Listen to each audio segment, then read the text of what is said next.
ఏమే టీవీ చూసిన చాలు కానీ అన్నం పెట్టు. ఆకలేస్తుంది. ఈరోజు అసలుకే పని ఎక్కువైంది, నీరసంగా ఉంది, తినేసి పడుకుంటాను. అమ్మా కోడలి పిల్ల, ఆకలిగా ఉందంటున్నాడు కదా, వెళ్ళి భోజనం పెట్టు. నాకు కూడా ఆకలిస్తుందమ్మా, గమ్మున అన్నం పెట్టి. సరే సరే, అందరూ కాలు చేతులు కడుక్కుని రండి, అందరికి ఒకేసారి భోజనం పెట్టేస్తాను, సరేనా? సరే, తొందరగా పెట్టి. దానా మన ఇద్దరం కాలు చేతులు కడుక్కుని వచ్చేద్దాం. తొందరగా వచ్చేయండి, అన్నం వడ్డిచ్చేస్తాను, సరేనా? ఏమే వంటలన్నీ చాలా బాగున్నాయి, కడుపు నిండా తినేసా. అవునమ్మా, చాలా బాగున్నాయి, నాకు చాలా చాలా నచ్చినాయి తెలుసా. సరే సరే అండి. చిని, నువ్వు వెళ్ళి ఇంకా చాలు, పడుకోమ్మా. అవునే కోడలి పిల్ల, చాలా బాగున్నాయి. వంటలు చెయ్యాలంటే నీ తర్వాతే ఎవరైనా. సరే అయితే ఈ గిన్నెలన్నీ కడిగేసి అన్నీ లోపల పెట్టేస్తాను, గిన్నెలన్నీ కడిగేసుకుని వచ్చేయమ్మా, పడుకుందామే. సరే అండి అత్తయ్య గారండి, మీరు పడుకోండి, ఇవన్నీ నేను చేసేస్తాను, సరేనా? ఈ డైనింగ్ టేబుల్ అంతా క్లీన్ చేసేసి గిన్నెలన్నీ కడిగేసి అప్పుడు పడుకుంటాను నేను.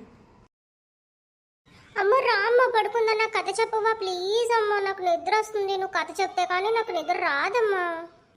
అలా కాదమ్మా, నేను ఈ గిన్నెలు కడుగుతున్నాను కదా, నువ్వు వెళ్ళి నానమ్మ దగ్గర కథ వింటూ పడుకో, సరేనా? నాన్ని డిస్టర్బ్ చేయకే, ఇందకే కదా ఫుల్ స్ట్రైన్ అయ్యానని చెప్పారు, సరేనా? నా మాట విను, వెళ్ళు. సరే అమ్మా, అయితే నేను నానమ్మ దగ్గరికి వెళ్ళి కూర్చుంటానే.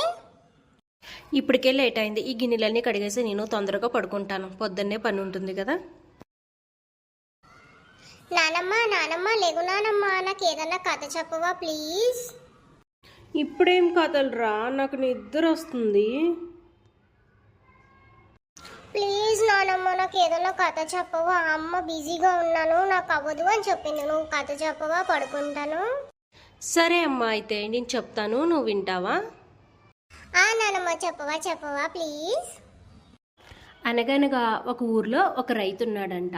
ఆ రైతు చాలా కష్టపడి చాలా పని చేసుకునేవాడు. అందరూ చూసి నవ్వేవారంట. ఏంటి నువ్వు ఇంత అలా పని చేస్తున్నావు కదా, అందరికీ ఒకేలా పండుతుంది ఎంత పని చేసినని అని అందరూ నవ్వేవారంట.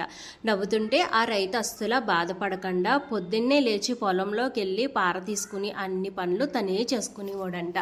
అలా చేసుకోగా కొన్నాళ్ళు అయ్యేసరికి తన పొలం అంతా పంటకైతే వచ్చేసింది. సరేలే అని చెప్పేసి కోత కోసి చూసేటప్పటికి అబ్బా అందరూ ఆశ్చర్యపోయారంట. ఎందుకంటే అమ్మ బాబోయ్, నీ పంట మా పంట మీద డబల్ వచ్చింది కదా, ఎలా వచ్చింది అని అందరూ ఆశ్చర్యపోయి ఒకళ్ళ చెవిలో ఒకళ్ళు గుసగుసలాడుకుంటూ ఉన్నారంట. అందుకే మరి కష్టానికి తగ్గ ఫలితము దేవుడు ఎప్పుడు ఇస్తాడని చెప్తాడు, సరేనా? అందుకే మంచిగా చదువుకుంటే నీకు కూడా మంచి ఉద్యోగం వస్తుందని చెప్తున్నా, సరేనా? కథ అయితే అయిపోయింది, పడుకుంటావా? సరే నానమ్మ, నేను కూడా బాగా చదువుకుని పెద్దయ్యాక మంచి ఉద్యోగం సంపాదిస్తా. ఇప్పుడు నా మనవరాలు బంగారం, నీకు మంచి ఉద్యోగం వస్తుంది, సరేనా? చాలా బాగా చదువుకోవాలి. ఇప్పుడు పడుకో, పొద్దున్నే లేచి మళ్ళీ చదువుకుంది కానీ, సరేనా? గుడ్ నైట్ బంగారం. గుడ్ నైట్ నానమ్మ.